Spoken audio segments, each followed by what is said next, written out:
Salut à toutes et à tous, donc aujourd'hui une nouvelle vidéo où cette fois-ci on va parler de quelque chose d'assez différent par rapport à ce que j'ai l'habitude de faire comme vidéo. Et étant donné que je n'ai pas fait de contenu depuis un petit moment, du moins du contenu qui n'était pas enregistré à l'avance pour être publié par la suite, oui ça arrive que je fasse ce genre de choses, et bien je me suis dit je vais en profiter pour attaquer un petit domaine qui me passionne énormément, mais dans lequel je ne suis pas forcément très compétent et ça va me permet de pouvoir expérimenter un peu plus. Et pour ce projet, j'ai ici en ma possession une Nvidia Jensen TX2. Donc très concrètement, qu'est-ce que c'est ? C'est une carte qui est plus un petit ordinateur de développement. Donc c'est assez utilisé dans le domaine de l'intelligence artificielle par exemple, ou développement de logiciels. Et en fait il s'agit d'un collègue qui me l'a donné en fait, puisqu'apparemment il s'en sert plus du tout. C'est un truc qui est un petit peu dépassé. Et sauf qu'il y a un petit problème, c'est que le mot de passe qu'il y a sur cet ordinateur, eh bien il ne s'en rappelle plus du tout. Voilà, tout bêtement. Le gars a un ordinateur, il a mis un mot de passe, mais il ne se souvient plus du tout quel mot de passe il a mis. Et j'ai beau le rappeler, il me dit oui, il n'y a pas de souci, je vais chercher. Je n'ai jamais eu la moindre nouvelle. Et même les informaticiens qui ont quand même configuré ce truc, mine de rien, et ben ils ont dit désolé, c'est un produit qui vient de l'extérieur, du coup on n'a pas le droit d'y toucher. Ce qui est complètement con, puisque justement ce produit vient de chez eux, et ils disent que ça vient de l'extérieur, ce qui est complètement con. Et en plus de ça, ils disent que on peut essayer, on voit, donc ils ont pris un petit peu de temps, donc déjà rien que pour ça, gentil, c'est gentil de leur part, mais sans plus, puisqu'ils nous ont dit la phrase suivante: on n'arrive pas du tout à accéder au menu CRUB de cet ordinateur. Par conséquent, on ne peut pas du tout hacker, modifier ou tout simplement changer le mot de passe. Du coup, on a un ordinateur qui fonctionne, mais on ne peut pas y accéder. Mais moi, je ne suis pas trop de cet avis. Mais alors, pas du tout. Je ne suis pas tellement de cet avis, parce que je me dis, j'ai des connaissances donc qui sont assez compétents en informatique. Ce sont à la fois des amis, d'anciens collègues de travail et autres. Et je me dis, je pourrais éventuellement les solliciter pour voir ce qu'il en est. Mais d'ici là, je me suis dit, vu que c'est une carte qui n'est pas spécialement facile à trouver, je me suis dit que je vais quand même la garder avec moi et la bricoler pour essayer de l'optimiser un petit peu sur 2-3 petites choses, mais aussi améliorer l'esthétique de cette chose. Voilà. Alors je sais, vous allez peut-être me dire que c'est peut-être une perte de temps, parce que j'ai un ordinateur qui fonctionne, mais auquel je ne peux pas y accéder, mais je vais quand même faire quelque chose dessus. Oui, parce que c'est à la fois un petit défi technique que je me lance en fait, mais aussi je trouve ça dommage d'avoir un ordinateur qui est fonctionnel et qu'on met à la poubelle parce qu'on n'arrive pas à y accéder. Moi j'appelle ça du gaspillage, je suis contre. Donc par conséquent, j'ai commencé à développer un châssis pour concevoir le futur boîtier. Mais avant, je vais vous montrer les choses déjà qu'on va faire sur cette carte. Et ensuite, je vous montre sur SolidWorks qu'est-ce que j'ai commencé à designer. Et au fur et à mesure des vidéos, on fera un nouveau boîtier en impression 3D, histoire que ces cartes soient un petit peu plus esthétiques. Voilà. Donc, veuillez vous approcher. Je vais vous montrer ça de plus près. Ok, donc voici la carte, à quoi elle ressemble d'un petit peu plus près, puisque c'est vrai que de loin c'était pas vraiment facile à deviner la chose. Bon, quoi qu'il en soit, voici comment elle est conçue.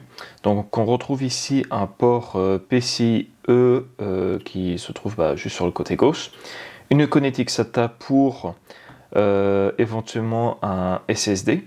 Voilà.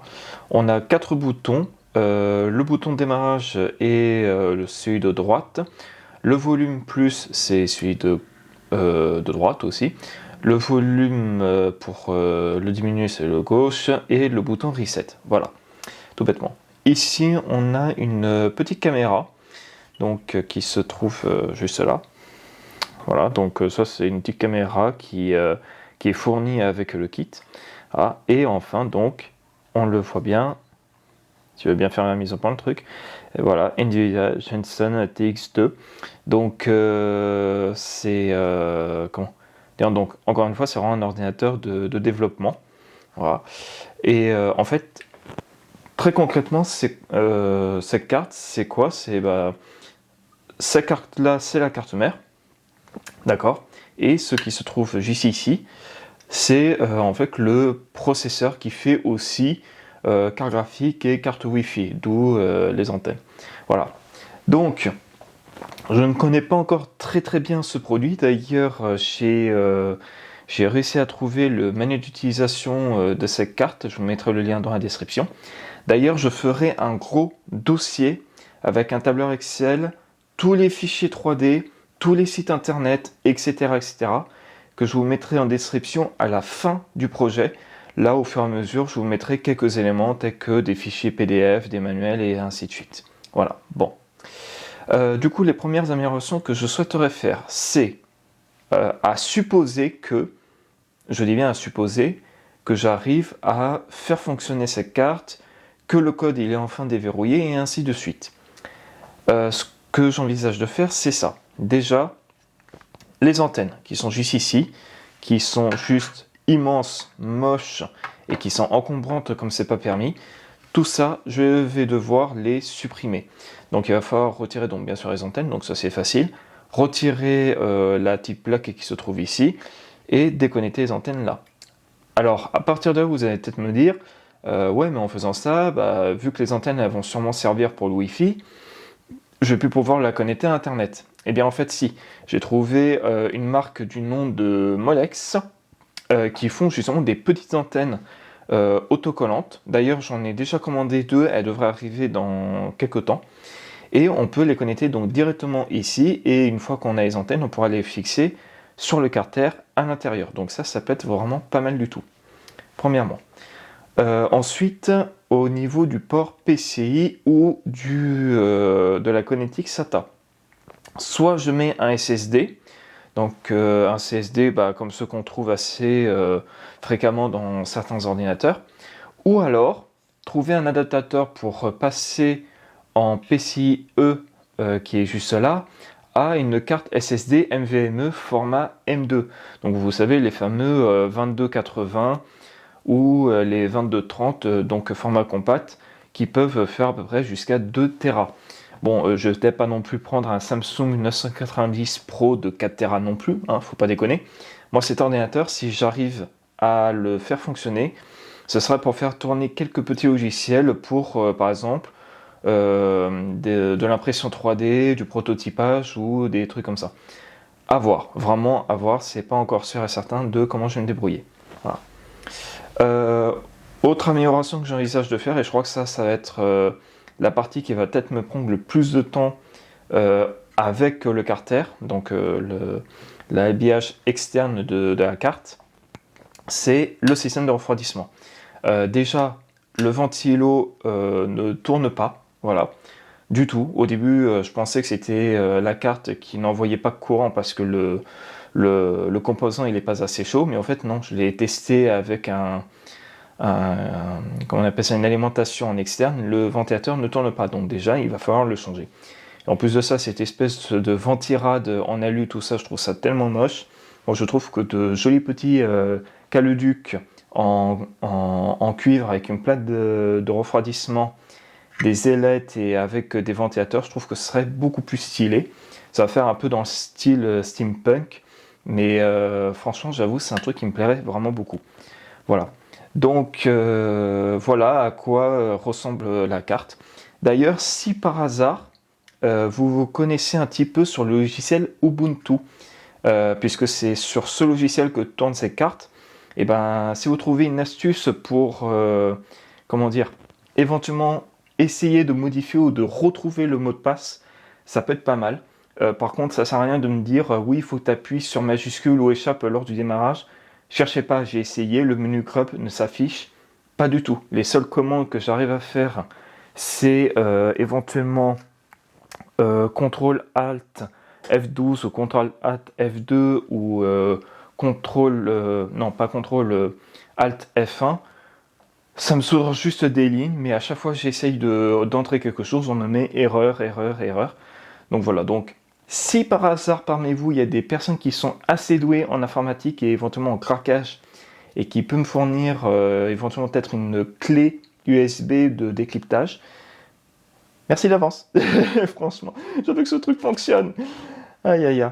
Bon, allez, ce qu'on va faire maintenant, c'est vous faire la présentation de ce que j'ai déjà commencé à faire sur SolidWorks au niveau du châssis.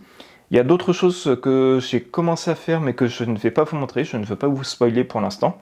Et ensuite, on supprimera donc les antennes, on virera le ventirad et on verra par la suite. Et on verra pour quelles sont les autres optimisations que je pourrais faire avec cette carte. Voilà. Allez, direction SolidWorks. Ok, donc on se retrouve sur mon petit PC.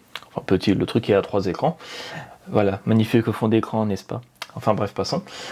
Du coup, concernant le projet SolidWorks, donc pour me faciliter un petit peu la chose, voilà, j'ai refait en 3D la carte, donc j'ai juste gardé les éléments les plus essentiels. Donc ici on retrouve le port SATA pour le SSD, le PCIe, le bloc de la connexion RJ45 pour la connexion filaire à Internet, le port SD pour les cartes SD, parce que c'est un port SD, du coup il va recevoir des SD, du coup... Bon bref, vous avez compris. Ici c'est le port HDMI, le DisplayPort, le micro USB qui se trouve, hop là, juste, je sais pas si vous allez bien le voir, j'essaie de bien vous montrer aussi, voilà, qui se trouve juste ici, voilà. Juste après on y retrouve les antennes, donc juste là, qui vont disparaître fort heureusement, et le petit bloc d'alimentation, donc avec le connecteur, hop là, qui se trouve juste ici.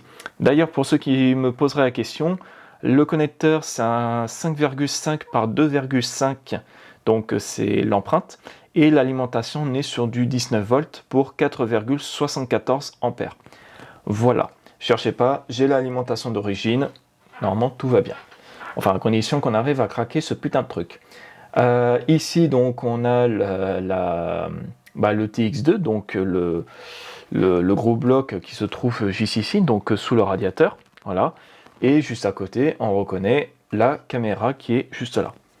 Donc une fois que je me suis fait bien chier à modéliser une version virtuelle de la carte, j'ai pu fabriquer le châssis. Châssis qui se retrouve juste là. Voilà. Alors on dirait pas du tout comme ça, mais en vérité ça va faire 4 jours que je bosse sur ce machin. Voilà. Donc je vous fais une petite présentation rapide. Donc j'ai essayé d'avoir un design assez moderne tout.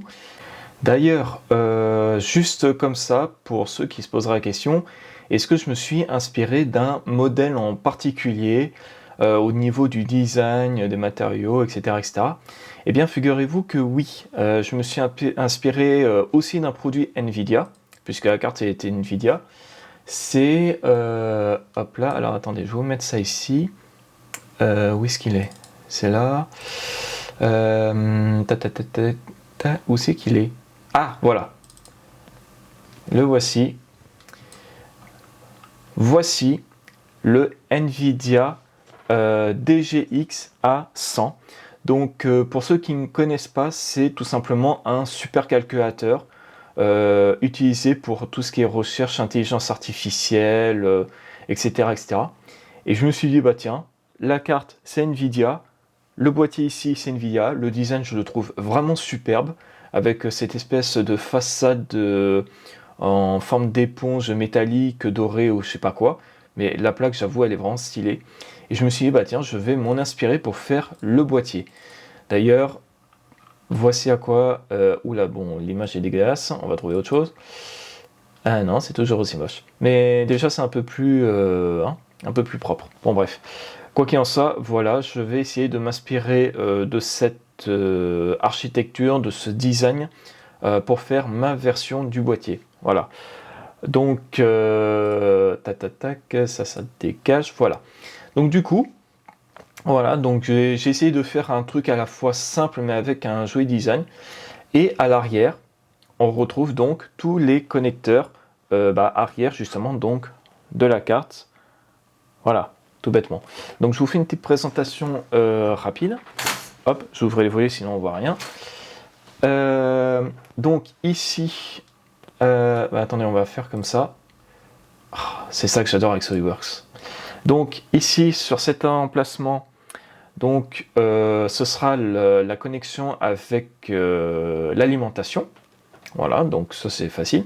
J'ai quand même repéré l'emplacement des futures antennes parce que je me dis, si par hasard avec les nouvelles, les Molex, j'ai un souci, que la réception n'est pas bonne, etc., je pourrais toujours remettre les antennes d'origine. Bon, j'espère que je n'aurai pas en arriver là, mais voilà, au moins c'est prévu. Ici, on retrouve le petit port USB micro, voilà, le port USB 3.0, le port HDMI qui est juste là, l'emplacement de la carte SD et enfin le RJ45. Voilà, tout bêtement.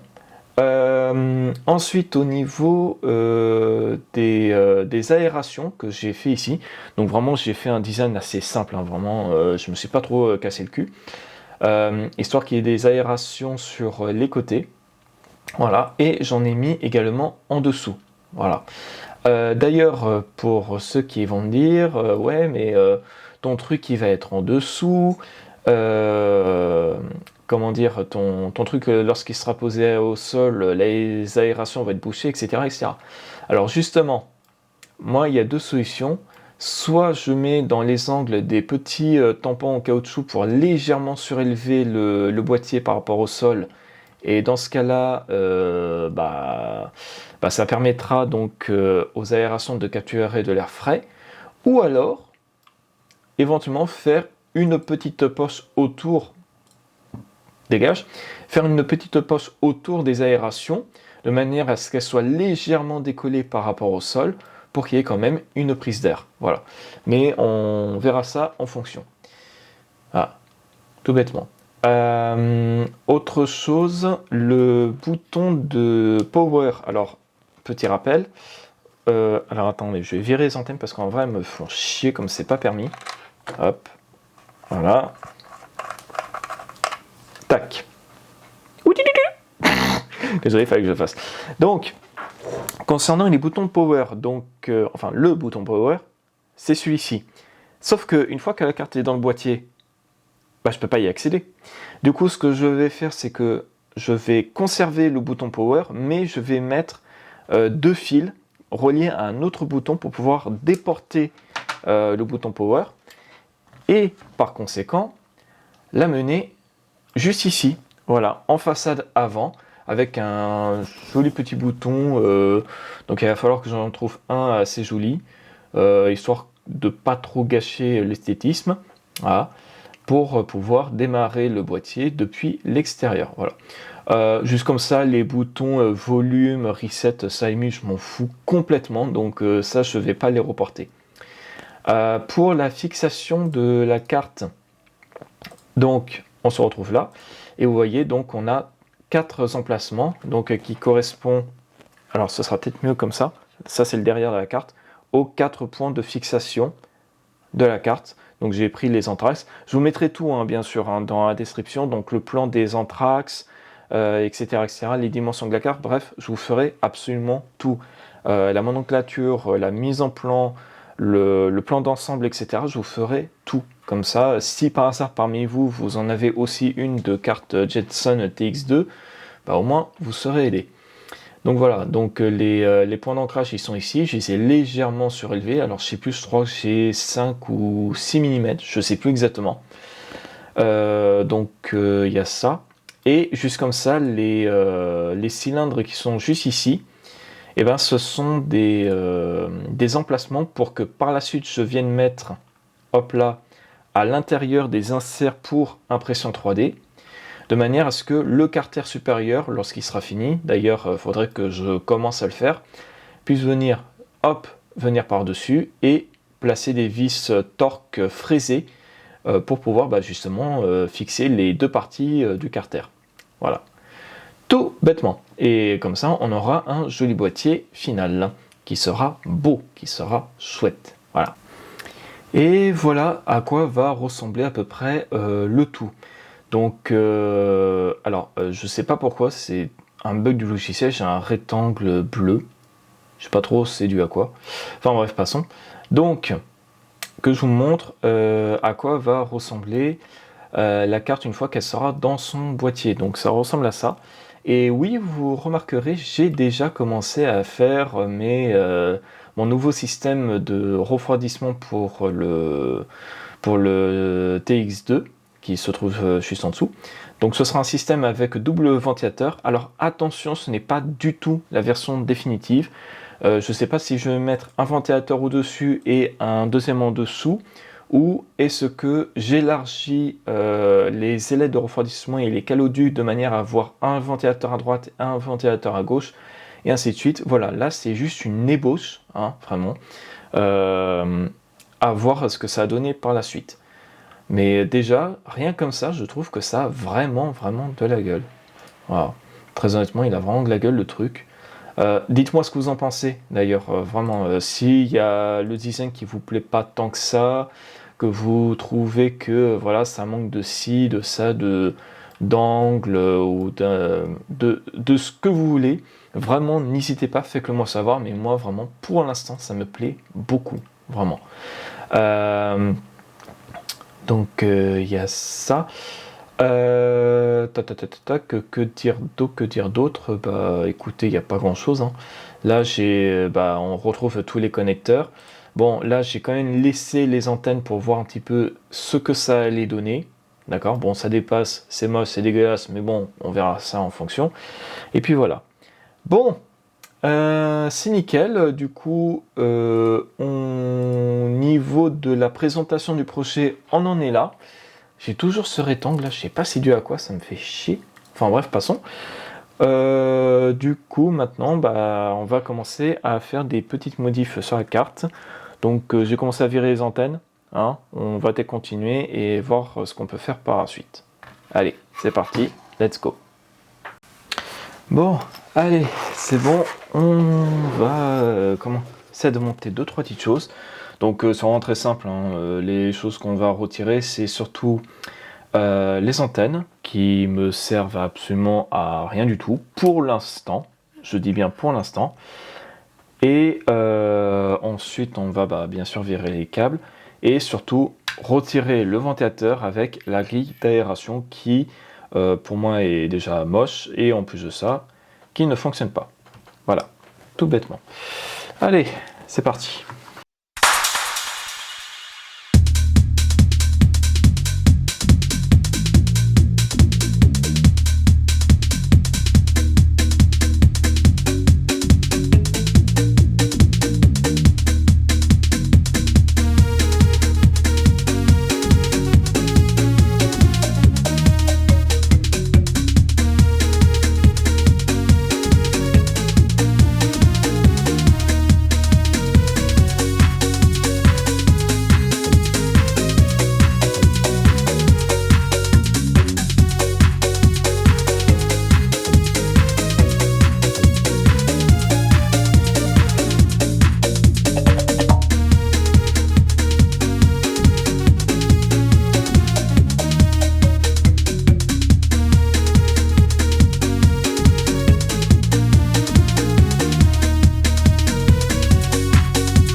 Voilà.